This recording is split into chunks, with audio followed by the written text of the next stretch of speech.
మా లీడరు అన్నది పక్కకు పెట్టు, తెలంగాణ తెచ్చిన నాయకుడు అన్నది పక్కకు పెట్టు, 2 సార్లు ప్రజలు గెలిపించిన ముఖ్యమంత్రి అనేది కూడా పక్కకు పెట్టు.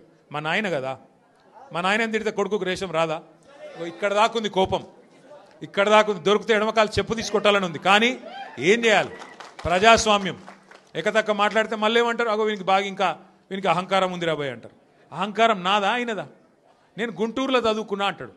అరే నేను గుంటూరులో చదువుకుంటే నీకేం వచ్చింది రాబోయ్? నాకు అర్థం కాదు. అప్పుడు ఆంధ్రప్రదేశ్ కలిసి ఉండే, నేను గుంటూరులో చదువుకున్నా, మళ్ళీ హైదరాబాద్లో చదువుకున్నా, పూనాలో చదువుకున్నా, అమెరికాలో చదువుకున్నా, నేను ప్రపంచం అంతా చదువుకున్నా. నీ లెక్క చదువు సందే లేకుండా తిరగలేదు. మీ అమ్మాయి నీకు చక్కగా తొవ్వ చూపెట్టలేదు. నేనేం చేయాలి దానికి? నీ ఏడిపోయింది నా మీద. అవో వీనికి ఇంగ్లీష్ వస్తుంది అంటాడు. అరే నాకు వస్తే నీకేం నొప్పిరా నాయన? నేర్చుకో. నేను హిందీ నేర్చుకున్నా, ఉర్దూ నేర్చుకున్నా, రేపు అవసరమైతే గోర్మాటి భాష నేర్చుకుంటా. నువ్వు నేర్చుకో. నేను ఎవడ నాపిండా? నిన్ను వద్దన్నాడు ఎవడన్నా? నువ్వు కూడా నేర్చుకో. దానికి కూడా ఏడిపోయి నా మీద. నేనేం చేసిన? ఇంకొక అంటే నాకు ఎక్కడ గమ్మత్ అనిపిస్తుంది అంటే, నేను ఆంధ్రాకి పోయి ఇంటర్మీడియట్ చదువుకుంటే తప్పట, కానీ ఆయన ఆంధ్రాకి వెళ్ళి అల్లుడిని మాత్రం తెచ్చుకోవచ్చట. ఈ అమ్మ ఇది ఎక్కడ కథ రాబోయ్?